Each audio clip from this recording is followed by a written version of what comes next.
Would anyone like some koala soup? Presumably a hungry koala. Of course, it would be a hungry koala. It would be a hungry baby koala. Because koalas are the only animals to make what is called a soup or pap. What, in a bowl? They make it in the bowl of their body and it comes out of their Mouth? Their bottom, yes, their arse. So I get a point for that. You get a point for knowing arse, yes, very good. They make soup with their arse? They make a soup for their young with their arse. That's careless parenting, isn't it? It was. I'd just quite like to ask, why haven't they had that on the bush tucker trial in Ireland? A very good question. I bring a koala out and hold it over your... Horrible... It's That's a horrible new meaning to waiter, there's a hair in my soup.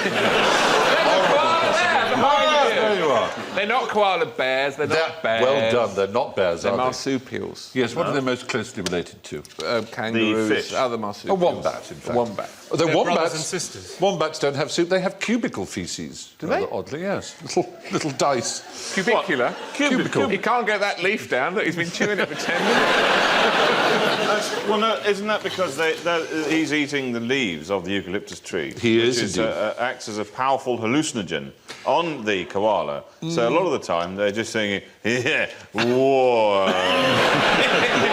What did I come up here for? Is that where they got the idea of... Well, it's an things out of their analgesic rather than a hallucinogen. I've always got those sort of two numb. mixed up, you know. They're sort of numb, a painkiller. It's poisonous. Yeah. Yeah. They have an incredibly long intestine, about a mile long, to digest all that poison that would kill a human. Yes, what it is, it's really quite interesting, and that's what we're here for, to Indeed. be quite interesting.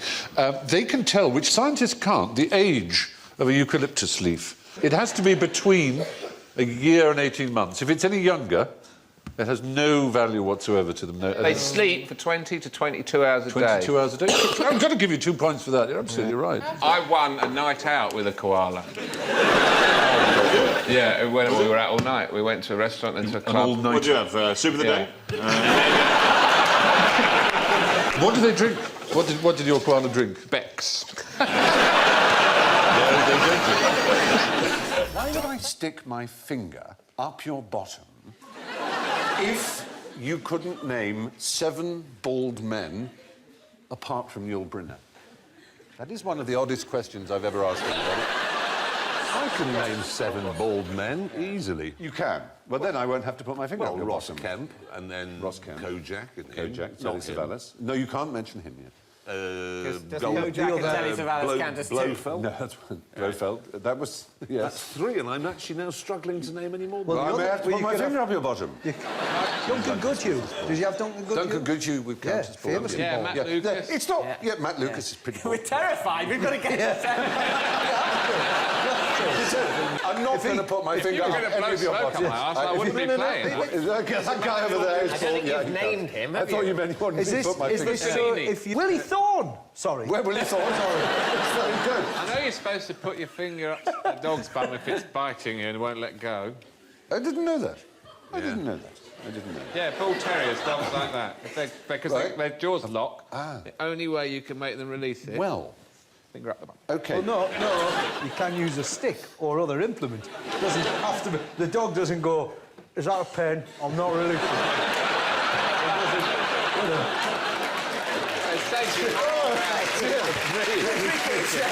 I think it would show considerable sang-froid to take out a pen while a dog is trying to your arm. I will remove... No, not the fountain pen, just the bic.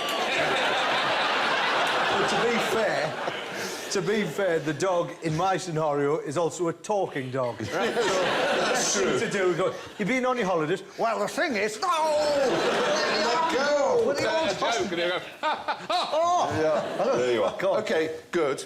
That's nice. But coming back... to... Coming back to your sensible Supposing you had this problem that I wanted to cure, one of the ways to cure it might be to get you to name 7 bald men. Another way might be to make you drink a glass of water while a friend plugged your ears. Hiccups. There are many supposed cures for hiccups. Thinking of bald people, it does something to your brain that apparently can help you. But there is only one absolutely surefire medical way of stopping hiccups, and that is... death. Digital rectal massage. I.e. putting a finger up a bottom and having a bit of an old wiggle. I never knew that the bottom was a passage to so many cures. I thought it was just when you say spelling excrement, but no. When you say digital rectal massage, was there a point where it changed from analogue? I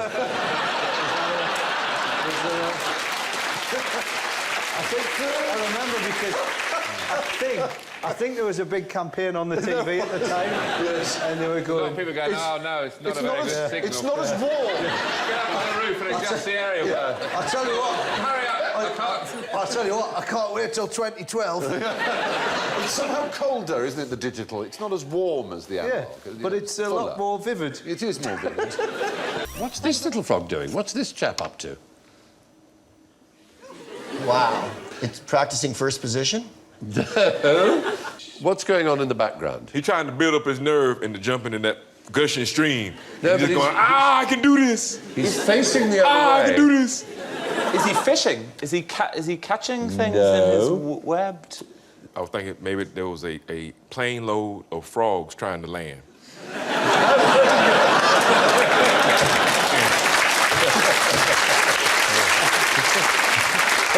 Well, you know, air traffic controller frog. Air traffic control frog. What is it about the background? Running water, stream... what does that create? If you've got a waterfall behind you, how do you communicate with your neighbour? How do you shout? Sign language. Yes. No. Semaphore. Really? It's the semaphore frog, because it lives by waterfalls and cataracts, and so little won't get heard. So that's how it communicates. Basically, it's saying to other males, this is my territory, keep away, or it's saying to girls, here I am. It is a wonderful sight. It solved the problem of the fact that it can't vocalise because it lives in a noisy environment. There are other ways of attracting mates which are unusual. Yes? The internet.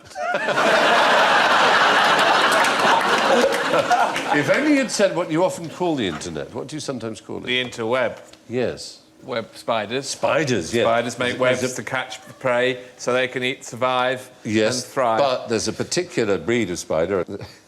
They ejaculate into a pad of webbing and transfer the sperm-laden pad to their palps, which are like their antennae, and then they wave them around to attract the female. I've got some sperm here. I've got some sperm for you. Oh, God. I used to do that to my ex-girlfriend because... Why am I not surprised by the word X in there? Yeah, I mean, she just wanted to have a baby so bad. It was just real easy to get her excited like that. I got some sperm, and she'd come running, and I'd be like, I'm just kidding. You'll probably each well out of it. Yeah. She's the better for it. I mean, in fact, I take pride in believing that I helped her prepare And for think the next what cat you're she saving on triple-ply tissues. There you are. In some weird English way, I feel dealt with. Does Pliny confidently expect to cure by recommending that the patient eats the heart of a black jackass outside, out of doors that is, on the second day of the moon? Mumps. Actually, I have no idea. So, there was a suggestion once that the key to eternal life lies in the elbow, and if it can be consumed, then you would live forever, which is why nobody, no matter how hard you try, can actually lick their own elbows. Even though... Clearly, we're I know the audience are now desperate to have a go, but it's so attainable until you come to here, and whether the theory came first or the curse came second... The idea that you cannot lick your elbow, but they say if you can, you will live forever. But isn't that how socialism was invented, that someone said, come, let us lick each other's elbows? It doesn't look good. Well, the thing is, So, That no young man of licking age spent any time at all trying to lick his elbow. The question was, why would you eat the heart of a black jackass by the light of the... Well, it must be something awfully serious you'd have wrong with you. Because the heart of a... Now, where do you get a black jackass, anyway? These days. These days? Yeah. Kentucky Fried Jackass. Well, I'll tell you the answer. Is it gout? It's not gout. It's not gout. It's actually epilepsy.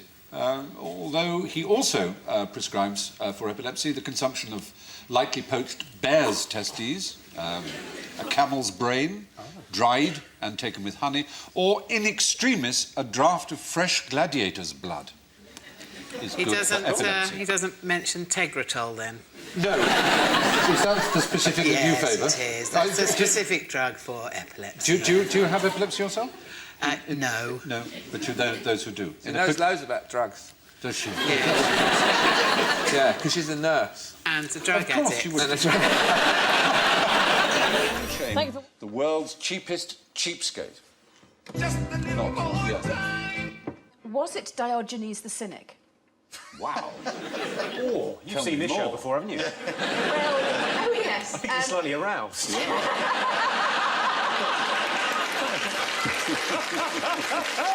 Can confirm, slightly. Well, Diogenes the Cynic was a famous cheapskate in the ancient world, and he lived in a barrel. He did. And he eschewed material possessions, apart from a loincloth and a little bowl so he could drink water. And then apparently he saw a little boy drinking water from the river just with his hands, and so he eschewed the bowl as well, leaving him with just the loincloth and the barrel. Very good answer. It's a good human answer, but there's... Are we still looking for somebody else? There's an animal answer, yeah. Tight-fisted animal. There's a species of insect that gives gifts. Because that's our theme, really, gifts. Oh, the sort of male gives a gift to the female. In order to mate.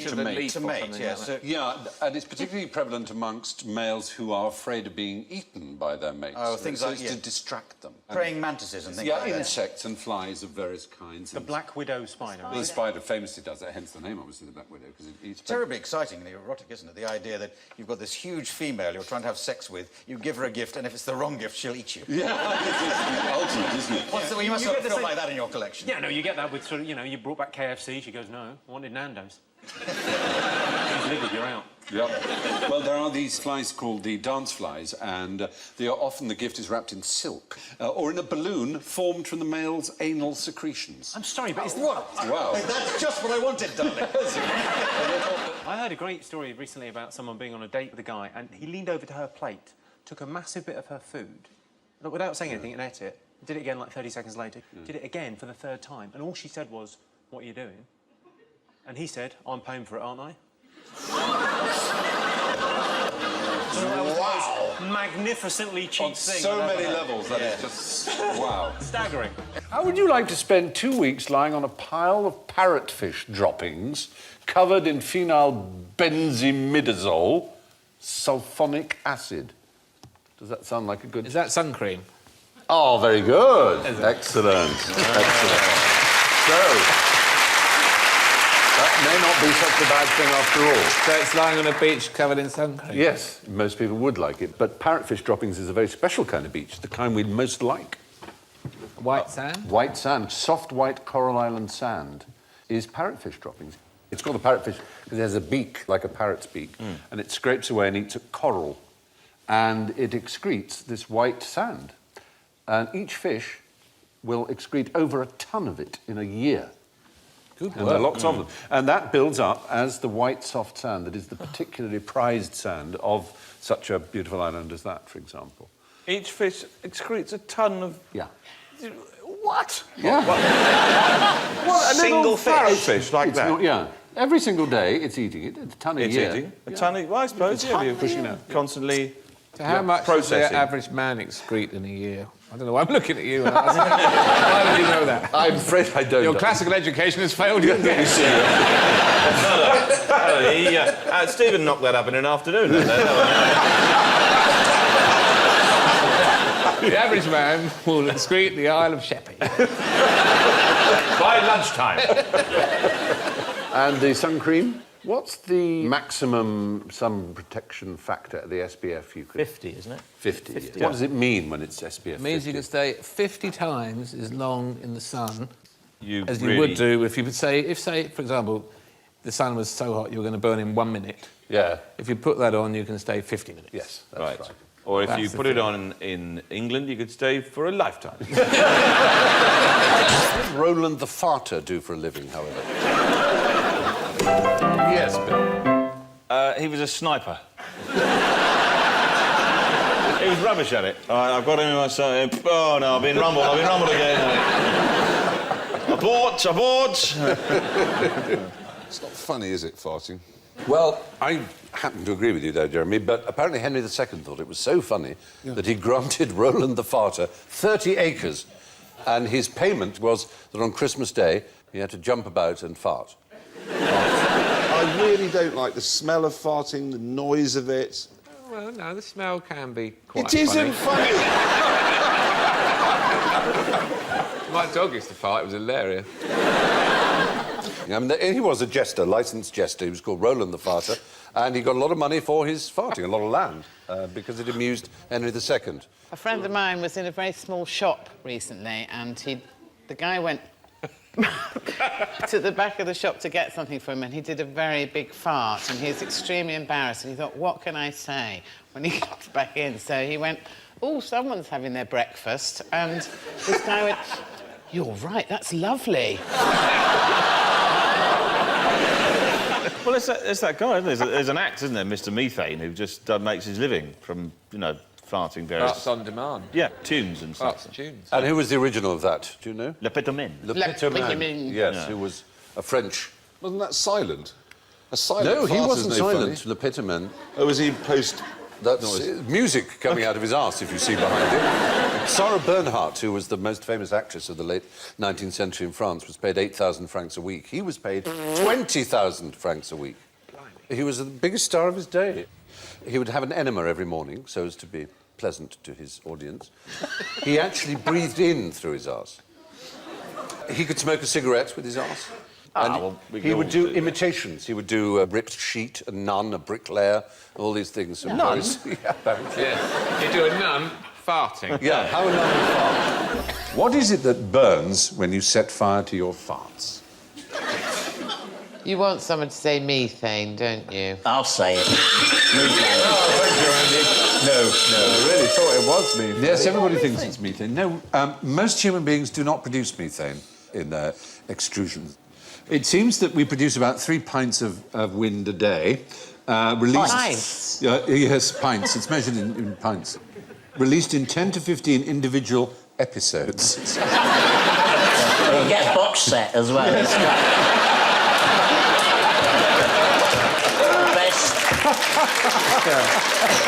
Or you can have a feature-length episode. So, pyroflatulence is the practice of igniting these episodes, can lead to serious burns, so don't try it at home, everybody. But methane in the body results from microbes called methanogens, but only about a third of humans have methanogens among their gut flora. So no one knows exactly why. There appears to be genetically determined. And a 2009 study by Arizona State University showed that methane producers are more efficient at converting their undigested food into fat reserves, which, bluntly put, means fat people fart more.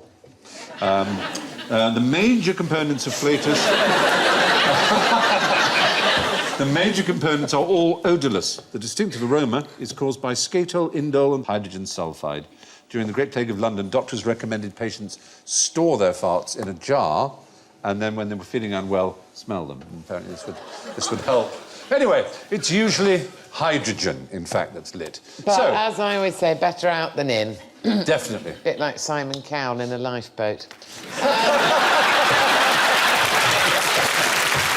Bacteria talk about.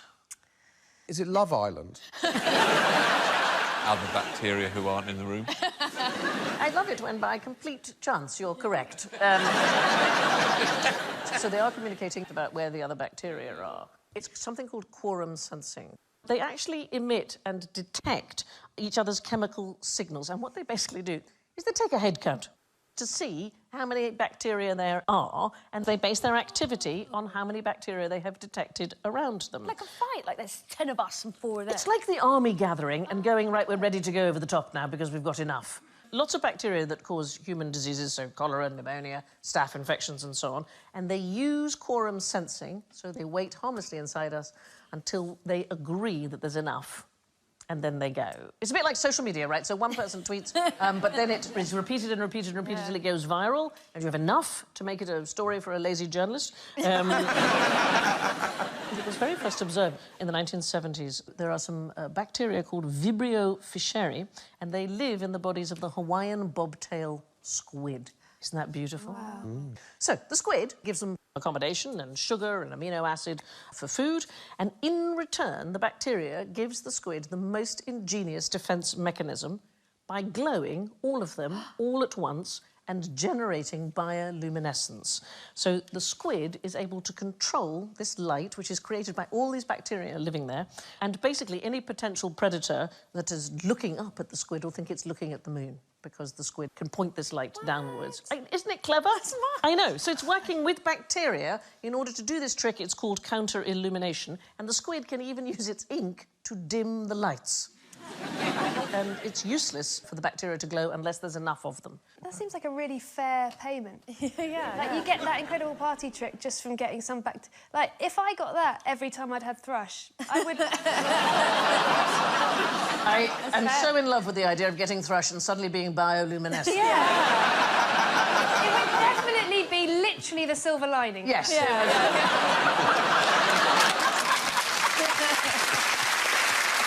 It'd be also a conversation start, because I'd walk in and I'd go, Holly, you look great. Got through the thrush? She looks like the moon, but she's so itchy. Oh, wow. Now, for a question on recycling material. Alan, what's the point of all this blue whale shit? What, you can use it? It is vital to the planet. Is it? Well, it's unbelievably important for the entire ocean. So they don't defecate at depth, because you wouldn't really, would you? You'd hang on, wouldn't you? Get to the surface and do it. Until you Do get they to the do top. the long, really long, stringy ones like a goldfish? 40 miles. Well, this is actually whale poo right here. This is what it looks like. Who has taken that photograph? I do not... Well, the whale, do I not- presume, and Yeah, then right. Instagrammed it. Just if had a you- shit. Well, people do that, don't they? Really? A friend of mine told me, Bridget, does it? If you were a dietitian, you'd want a more solid stool. If I do 2 days on cider, that's what I do. But if I stick to meat 5 a day... What cider? It's a bit more compacted, is it that Yes. you're saying? Okay. What ciders? That's what you take from that sentence. What cider?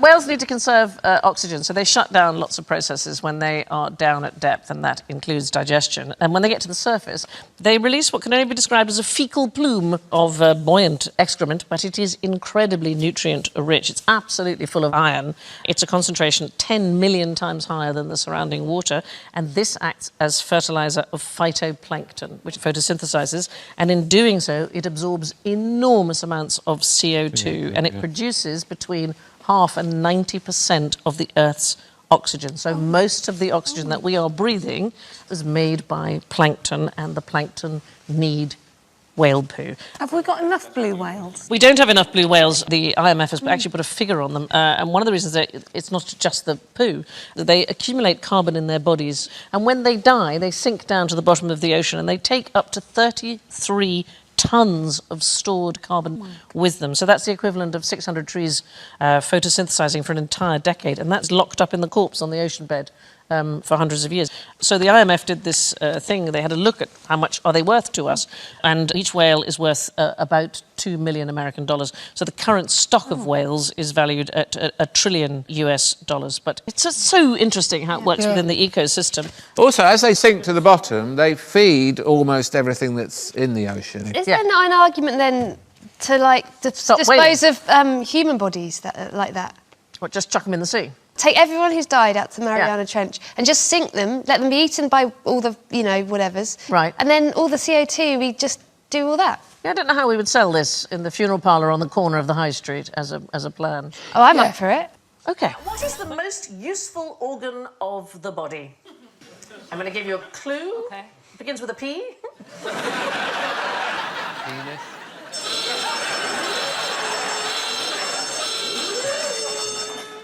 I just say, that picture of that gentleman... Is he wearing something underneath, or is that... Are you going to make us explain the male physique? To you?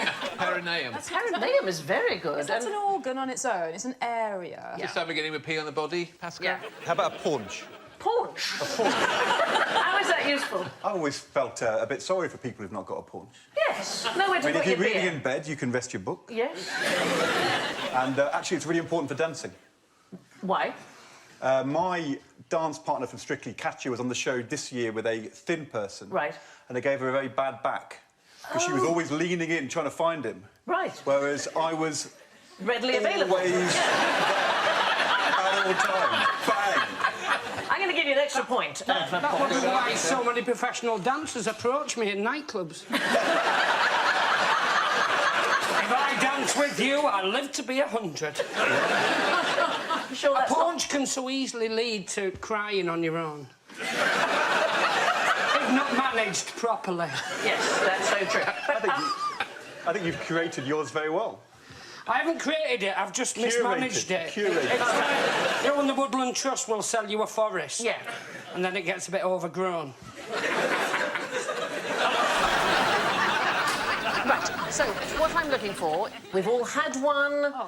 We don't necessarily have one now, but we've all had one. Who? It's the placenta. In its time, it has performed the roles of the kidney, of the lungs, of the liver, the guts, the endocrine glands, disposed of waste. It is, because it's made by a woman, it is a multi-skilling organ.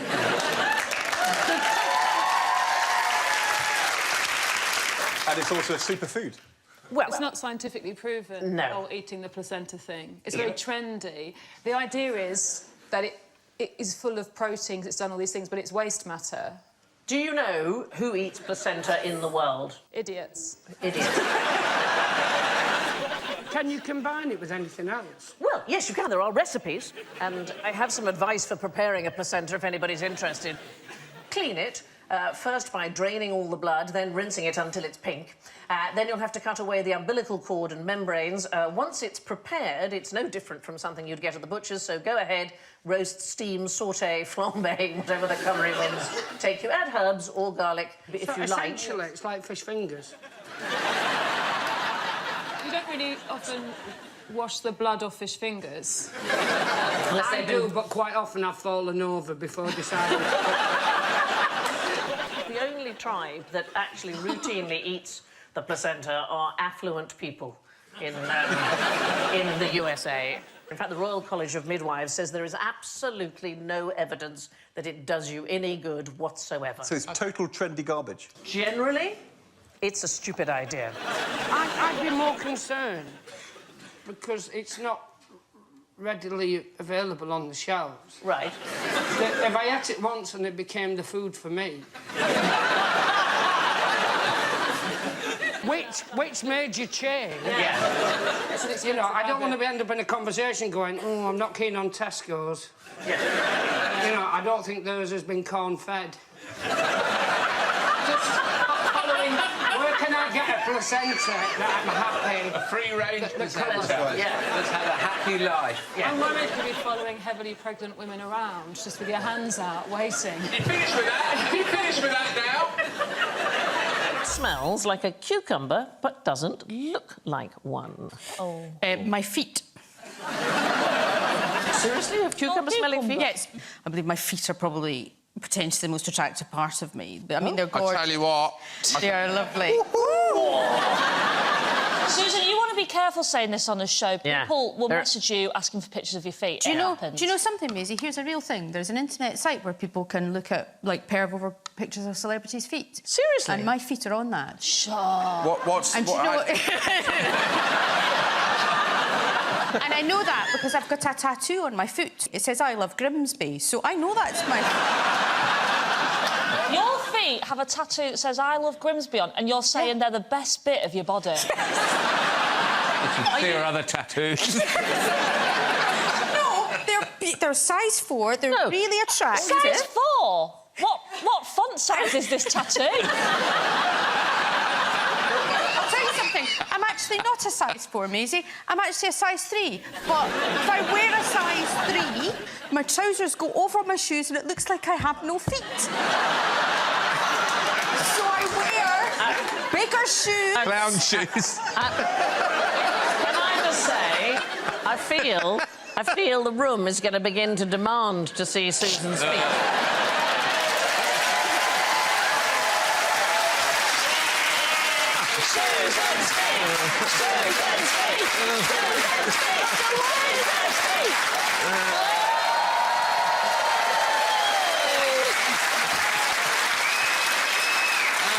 I seriously thought you were just talking bollocks. My point was, Yes. my feet are beautiful. I take care of them, and I rub cucumber moisturiser in them, so that's why my feet smell of cucumber. There was a point. I didn't just come here to show you my feet.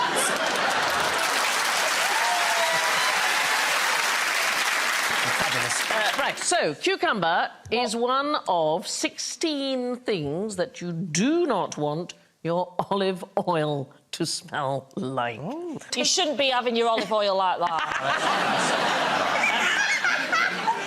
They test the virginity of olive oil against a list of 16 negative flavours or aromas and 3 positive ones. So positive things, it's fruity, it's pungent, it's bitter. Negative traits, whiny, you know that thing. Whiny.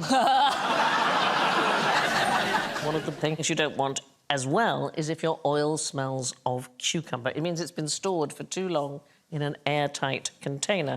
So olive oil adulteration, it's a huge issue around the world. There's an agro-mafia, an agricultural mafia, and they push inferior products. And it is estimated that 80% of Italian olive oil sold around the world is faked in some way or other. I know. 80%? 80%. So they mislabel virgin as extra virgin, for example. So what's the best way to avoid buying dodgy olive oil? Rapeseed oil. From England. Just generally allowed to rub on yourself, or what are we suggesting with it? Alan could oil himself up and send me a photograph.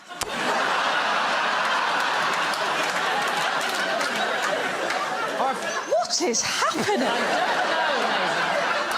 What is the worst thing to eat for tooth decay? Crystal meth.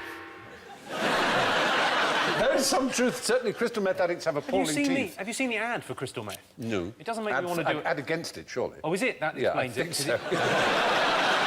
No, that makes perfect sense, because I looked at it and went, who's buying that? It's horrible. The fact they sell it in vials... Yeah. The worst thing you could do would be to eat. Because I saw this on TV, is to put them in salsa and then run a current through it. That must be bad, I grant you. So I broke out of jail in Mexico. It took him 6 years. He just kept wiping salsa on the bars. Oh, my And eventually, after 6 years, the acid broke down the steel. Oh.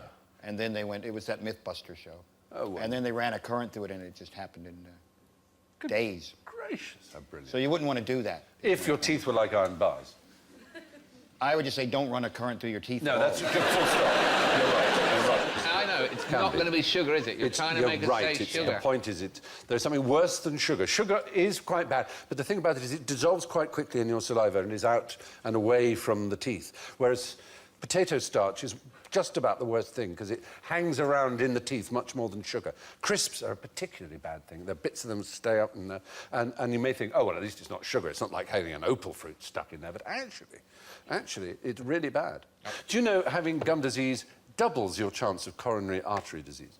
That's a bit scary, isn't it? Does it double your chances, or is it just there's a correlation between the two? No, there is a direct causal link. Bacteria from the mouth find their way to the heart. A lot of disease in the heart actually is disease. It is infection, not just bad lifestyle and being lazy. It is actually...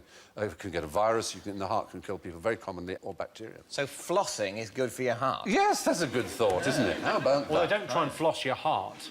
No, that's... I saw in America anal floss. Here we go again. It's a way of... It's not a gay thing, Rich. It's an American thing. It's a way of drying your intimate cracky parts. God bless America. Yeah. Drive-through hamburgers and anal floss. Isn't that just a towel? Yeah, a towel, but it's a special one. You were doing the wrong way then. Sorry, was I? It's a special... It's a special towel with a gusset. Yeah, basically. Exactly. Sorry, pulling his sleeves up worried me. I thought you were going to... So, what do you know about the Great Stink? Johnny?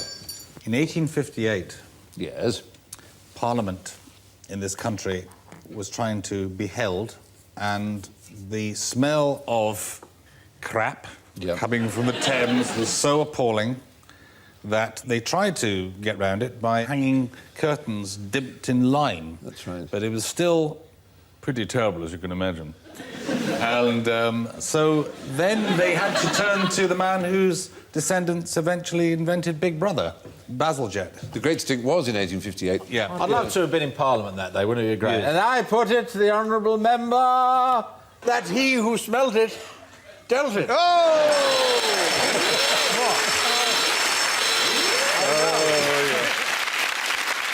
And of course, there was no sewage system in 1858 to speak of. They used the underground rivers, the fleets, and so on. Yeah. And the turds built up. There have been 3 huge cholera epidemics.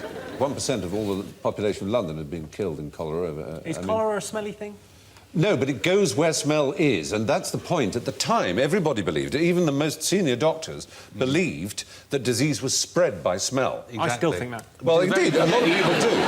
Because so often, where there is something terrible like typhoid or cholera, there is also an awful smell. Because, let's face it, these are fecally born diseases, and it's when shit gets into water and people drink the water that they get typhoid or cholera. People smell it. But, of course, they have no microscopic evidence of the fact that there were parasites or bacilli or germs of any kind, so they naturally thought, this is causing a terrible smell, so to get rid of the smell, we will have sewers that take everything away underground, which is the greatest sewage system that had ever been built in London.